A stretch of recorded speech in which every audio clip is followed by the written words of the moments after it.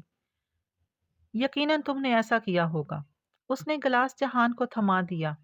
تب تک وہ اخبار کو دوبارہ کون کی شکل میں لپیٹ چکا تھا۔ گلاس لے کر اس نے اخبار کی کون کا کھلا منہ گلاس میں الٹا۔ پینا کولاڈا ایک دھار کی صورت گلاس میں گرنے لگا۔ وہ بے یقینی سے ساکت کھڑی دیکھ رہی تھی۔ یہ تم نے کیسے کیا؟ میں نے خود دیکھا تھا کہ اخبار سوکھا تھا، پھر یہ جوس کہاں سے آیا؟ اگر جادوگر اپنی ٹرک کے فوراً بعد ہی راز بتا دے تو کیا فائدہ؟ کبھی فرصت میں بتاؤں گا کہ یہ کیسے ہوا۔ البتہ اگر تم میری جگہ پہ کھڑی ہو کر دیکھتی تو جان پاتی کہ کیسے کیا ہے۔ جب تک انسان دوسرے کی جگہ پہ کھڑا ہو کر نہیں دیکھتا، اسے پوری بات سمجھ میں نہیں آتی۔ تم عجیب ہو جہان۔ اس نے تخیر سے سر جھٹکا۔ ان دونوں چیزوں کو ٹریش میں پھینک دو، میری پیاس مر گئی ہے۔ وہ ہنس پڑا۔ نہیں، تمہاری پیاس ڈر گئی ہے۔ پھر شوبدہ باز نے دونوں چیزیں ایک قریبی کچرے دان میں اچھال دیں۔ وہ سامنے گلی کے اختتام پر ایک اونچا ٹاور تھا، جس نے گلی کا دہانہ بالکل بلاک کر رکھا تھا، جیسے زمین سے اگ آیا ہو۔ وہ یوں تھا جیسے پاکستان میں اونچی گول سی اینٹوں کی بھٹی ہوتی ہے، ویسا ہی سلنڈر نما ٹاور جس کا گنبد کون کی شکل کا تھا۔ یہ رہا وہ انت، گالٹا ٹاور، گلتا ٹاور، جسے جاننے کا تمہیں تجسس تھا۔ اس نے ٹاور کی طرف اشارہ کیا۔ اور انت جاننے کا سب سے بڑا نقصان پتہ ہے کیا ہوتا ہے جہان؟ جہان نے سوالیہ نظروں سے اسے دیکھا۔ انسان کا سفر ختم ہو جاتا ہے۔ اس نے گہری سانس لی اور پلٹ گئی۔ وہ شانے اچکا کر اس کے پیچھے ہو لیا۔ ترکی والوں کو سلام۔ واپسی پر گورسل میں بیٹھے جب اس نے میجر احمد کو کال کی اور جواباً احمد نے کال کاٹ کر اسے خود سے کال کی، تو اس کا ہیلو سنتے ہی وہ جیسے کسی خوشگوار حیرت کے زیر اثر بولا تھا۔ زندگی میں پہلی دفعہ آپ نے میجر احمد کو خود یاد کیا ہے، مگر جب آپ نے کال نہیں اٹھائی تو میں سمجھا کہ وہ ٹیکسٹ آپ نے غلطی سے کیا ہوگا۔ یہ بات نہیں ہے، میں اس وقت جہان کے ساتھ تھی، سوچا بعد میں تفصیلی بات کروں گی۔ اچھا۔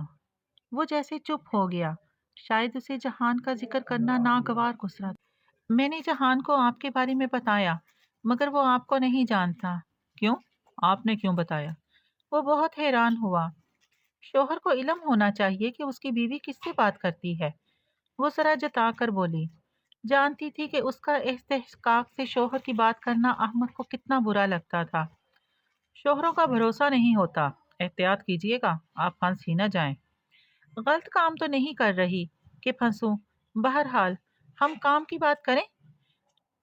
اس کے لہجہ بے لچک ہو گیا، ساتھ ہی جو کچھ بیوقدہ میں وہ جان پائی تھی اس نے وہ میجر احمد کو بتا دیا۔ میں وہ رپورٹ شائع کروانا چاہتی تھی، مگر جہان نے منع کر دیا، روانی میں کہہ گئی، پھر ایک دم خاموش ہو گئی۔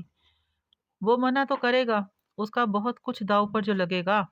خیر، آپ بالکل وہ رپورٹ شائع کروائیں، مگر حیا اس سے کوئی فرق نہیں پڑے گا۔ کیا مطلب؟ وہ جہان والی بات نظر انداز کر گئی۔ وہ ذاتی انات کے باعث کہہ رہا تھا یقیناً۔ ایک رپورٹ سے اے آر پی جیسے بندے کا کیا بگڑے گا؟ مافیا کے ایک ایک بندے کے پیچھے پوری کی پوری نیٹ ورکنگ ہوتی ہے۔ عبد الرحمان جیسے شہرت یافتہ تو صرف پل کا کام کرتے ہیں، ایسے کہ اپنے دامن پر کوئی چھینٹا نہ پڑے۔ سو ان کے خلاف ثبوت ہوتے ہیں نہ فائلز کھلتی ہیں۔ مگر میں نے سنا ہے کہ اس کے عالمی دہشت گرد تنظیموں سے بھی۔ کس سے سنا ہے؟ لیڈی کبرا سے، ادلار میں۔ بہرحال یہ دوسری دنیا کے لوگ ہیں، آپ ان معاملوں میں مت پڑے۔ تو پھر یہ پاشا میرے پیچھے کیوں پڑا ہے آخر؟ وہ زچ ہو کر بولی۔ مجھے تو لگتا ہے حیا اس نے آپ کا پیچھا چھوڑ دیا ہے، اب صرف آپ ان کے پیچھے پڑی ہیں۔ وہ ایک دم چپ ہو گئی، اس کے پاس کوئی جواب نہیں تھا۔ بس ضروری نہیں تھا کہ آپ میرے بارے میں جہان سکندر کو بتائیں، انسان کو کچھ باتیں اپنے تک بھی رکھنی چاہیے۔ بس باس فورس برج سے گزر رہی تھی اور وہ کھڑکی سے باہر پل تلے بہتا سمندر کو دیکھ سکتی تھی۔ وہاں حسب معمول ایک فیری تیر رہا تھا۔ میں نہیں چاہتی کہ کوئی میرے اور آپ کے رابطے کو غلط طریقے سے استعمال کرے، مجھے رسوا کر سکے۔ اللہ آپ کو رسوا نہیں کرے گا حیا، جنت کے پتے تھامنے والوں کو اللہ رسوا نہیں کرتا۔ اسی لمحے دور نیچے سمندر کے کناروں پہ بغلوں کا ایک گول پھڑپڑاتا ہوا اڑا تھا۔ وہ نگاہیں ان کے سفید پروں پر مرکوز کیے ٹھہر سی گئی۔ آپ جنت کے پتے کسے کہتے ہیں؟ آپ جنت کے پتے کسے کہتے ہیں؟ احمد نے گہری سانس لی اور کہنے لگا، آپ جانتی ہیں آدم علیہ السلام اور حوا جنت میں رہا کرتے تھے، اس جنت میں جہاں نہ بھوک تھی، نہ پیاس، نہ دھوپ اور نہ برہنگی۔ تب اللہ نے انہیں ایک ترغیب دلاتے درخت کے پاس جانے سے روکا تھا تاکہ وہ دونوں مصیبت میں نہ پڑ جائیں۔ وہ سانس لینے کو رکا۔ بس اب پل کے آخری حصے پہ تھی۔ بغلوں کا غول فیری کے اوپر سے پھڑپڑاتا ہوا گزر رہا تھا۔ سمندر پیچھے کو جا رہا تھا۔ اس وقت شیطان نے ان دونوں کو ترغیب دلائی کہ اگر وہ اس ہمیشگی کے درخت کو چھو لیں تو فرشتے بن جائیں گے یا پھر ہمیشہ رہیں گے، انہیں کبھی نہ پرانی ہونے والی بادشاہت ملے گی۔ پل پیچھے رہ گیا۔ گورسل اب پرانے شہر اناتولیا یا ایشیائی حصہ میں داخل ہو رہی تھی۔ وہ ہر شے سے بے نیاز یکسوئی سے سن رہی تھی۔ سو انہوں نے درخت کو چکھ لیا، حد پار کر لی تو ان کو اور اب بے لباس کر دیا گیا۔ اس پہلی رسوائی میں جو سب سے پہلی شے جس نے انسان کو ڈھکا تھا وہ جنت کے پتے تھے۔ ورقہ الجنت۔ پرانے شہر کی سڑک پر کوئی ٹریفک جام تھا۔ گورسل بہت سست روی سے چل رہی تھی۔ سڑک کنارے چلتے لوگ اور دکانوں پہ لگا رش اسے کچھ دکھائی نہیں دے رہا تھا، وہ بس سن رہی تھی۔ آپ جانتی ہیں ابلیس نے انسان کو کس شے کی ترغیب دلا کر اللہ کے حد پار کروائی تھی؟ فرشتہ بننے کی اور ہمیشہ رہنے کی۔ جانتی ہو حیا فرشتے کیسے ہوتے ہیں؟ اس نے نفی میں گردن ہلائی، گو کہ وہ جانتی تھی کہ وہ اسے نہیں دیکھ سکتا۔ فرشتے خوبصورت ہوتے ہیں۔ وہ لمحے بھر کو رکا۔ اور ہمیشہ کی بادشاہت کسے ملتی ہے؟ کون ہمیشہ کے لیے امر کون ہو جاتا ہے؟ وہ جسے لوگ بھول نہ سکیں، جو انہیں مسحور کر دے، ان کے دلوں پر قبضہ کر لے۔ خوبصورتی اور امر ہونے کی چاہ، یہ دونوں چیزیں انسان کو دھوکے میں ڈال کر ممنوع حد پار کرواتی ہے، اور پھل کھانے کا وقت نہیں ملتا۔ انسان چکھتے ہی بڑی دنیا میں رسوا ہو جاتا ہے۔ اس وقت اگر وہ خود کو ڈھکے تو اسے ڈھکنے والے جنت کے پتے ہوتے ہیں، لوگ اسے کپڑے کا ٹکڑا کہیں یا کچھ اور، میرے نزدیک یہ ورقہ الجنت ہے۔ پرانے شہر کی قدیم اونچی عمارتوں پر سے دھوپ رینگ گئی تھی اور اب چھاؤں کی نیلاہٹ ان پر چھا رہی تھی۔ وہ سانس روکے موبائل کان سے لگائے دم سادے بیٹھی سن رہی تھی۔ جنت کے پتے صرف اسی کو ملتے ہیں جس نے ترغیب کو چکھنے کی کوشش کی ہوتی ہے، اور ان کا سفر ان کو خود پہ لگا لینے کے بعد ختم نہیں ہو جاتا، کیونکہ ان کو تھامنے سے پہلے انسان جنت میں ہوتا ہے، تھامنے کے بعد وہ دنیا میں اتار دیا جاتا ہے، بخشش مل جاتی ہے، مگر دنیا شروع ہو جاتی ہے، اور پھر وہ جیسے دھیرے سے مسکرایا۔ دنیا والوں نے جنت تو نہیں دیکھی ہوتی نا، سو ان کو معلوم ہی نہیں ہوتا جنت کے پتے دکھتے کیسے ہیں، سو وہ ان کے ساتھ سلوک بھی وہی کرتے ہیں جو کسی شے کی اصل جانے بغیر اس کے ساتھ کیا جاتا ہے۔ آپ دنیا میں اترنے کے بعد دنیا والوں کے رویے سے پریشان مت ہوئیے گا۔ وہ خاموش ہوا تو کوئی طلسم ٹوٹا۔ سحر کا بلبلا جو اس کے گرد تن چکا تھا پھٹ کر ہوا میں تحلیل ہو گیا۔ تھینکس میجر احمد، وہ گہری سانس لے کر بولی۔ اس وقت کچھ زیادہ کہنے کے قابل نہیں تھی۔ آپ اچھے انسان ہیں، اچھی باتیں کرتے ہیں۔ شکریہ، میں اب فون رکھتا ہوں، اپنا خیال رکھیے گا۔ اس نے فون کان سے ہٹایا۔ اس کا کان سن ہو چکا تھا۔ قدیم شہر کی عمارتوں میں اس کو ابھی تک میجر احمد کی باتوں کی باز گشت سنائی دے رہی تھی۔ اناتولین سٹی میں ایک سیمینار ہے، چلو گی؟ خالے نے روم کے دروازے سے جھانک کر اسے مخاطب کیا۔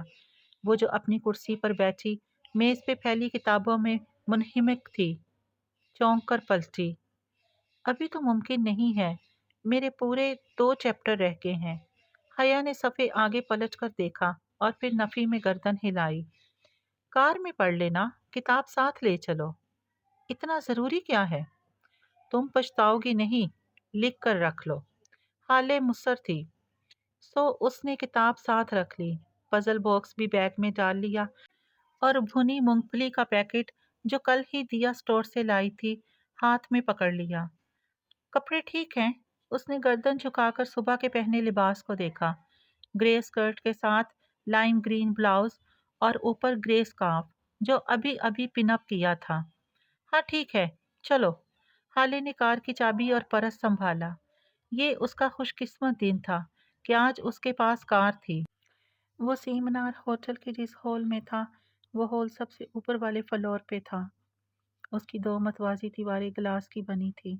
ہال کھچا کھچ بھرا تھا، عورتیں، لڑکیاں اور بے حد معمر خواتین، خالص نسوانی ماحول تھا۔ ان دونوں کو شیشے کی دیوار کے ساتھ جگہ ملی۔ حیا کی کرسی کی تار کی پہلی کرسی تھی، سو اب اس کی دائیں طرف گلاس بول تھی اور بائیں طرف حالے۔ اس نے مونگ پھلی کا پیکٹ کھول کر درمیان میں رکھ دیا تھا۔ وہی ڈی جے کے ساتھ کلاس میں کھانے کی عادت۔ روسٹرم کے عقب میں دیوار اس خوبصورت بینر سے ڈھکی تھی جس پر انگریزی میں چھپا تھا فیس ویل مینڈیٹوریل اور ریکمینڈڈ، چہرے کا نقاب واجب یا مستحب۔ اس نے 2 انگلیوں اور انگوٹھے کو پیکٹ میں ڈال کر چند دانے نکالے اور منہ میں رکھے۔ وہ اسکارف کر لے، یہ اس کا تقوی کی انتہا تھی۔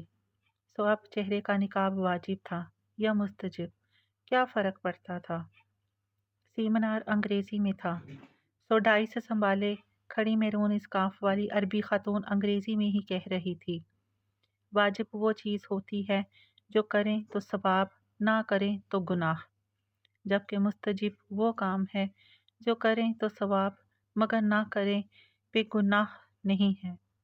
اب اس بات پر تو سب راضی ہیں کہ لڑکیوں کا سر اور جسم ڈھکنا واجب، لیکن کیا چہرہ ڈھکنا بھی لازمی ہے؟ حیا کے دائیں جانب گلاس بول پہ ایک دم سے کوئی پرندہ آ ٹکرایا تھا۔ وہ چونکی، وہ ننھی سی چڑیا تھی جو شیشے سے ٹکرا کر نیچے گر گئی تھی۔ جب میں کہتی ہوں کہ چہرہ ڈھکنا واجب نہیں، صرف مستحب ہے، تو اس کی وجہ وہ حدیث ہے کہ جب حضرت اسماء بنت ابو بکر رسول اللہ صلی اللہ علیہ وآلہ وسلم کے پاس آئیں اور ان کا لباس ذرا باریک تھا تو آپ صلی اللہ علیہ وآلہ وسلم نے فرمایا کہ اسماء جب لڑکی جوان ہو جاتی ہے تو سوائے اس اور اس کے چہرے اور ہاتھوں کی طرف اشارہ کر کے کچھ نظر نہیں آنا چاہیے۔ اس سے ظاہر ہوتا ہے کہ چہرہ کھلا رہنے پہ گناہ نہیں ہوتا۔ گری ہوئی چڑیا اب سنبھل کر فرش پہ پھدک رہی تھی۔ چند ایک بار اس نے شیشے کی دیوار پر پنجے مار کر چڑھنے کی کوشش کی مگر ناکام رہی۔ اور پھر جب حج کے موقع پر ایک لڑکی جو اونٹ پر سوار آپ سے بچے کے حج کے بارے میں پوچھ رہی تھی تو آپ صلی اللہ علیہ وآلہ وسلم کے پیچھے کھڑے فضل رضی اللہ تعالیٰ عنہ لاشعوری طور پر اس لڑکی کے چہرے کو دیکھ رہے تھے تو آپ صلی اللہ علیہ وآلہ وسلم نے ہاتھ پیچھے کر کے فضل رضی اللہ تعالیٰ عنہ کا چہرہ دوسری جانب پھیر دیا، جبکہ اس لڑکی کو چہرہ ڈھکنے کا نہیں کہا۔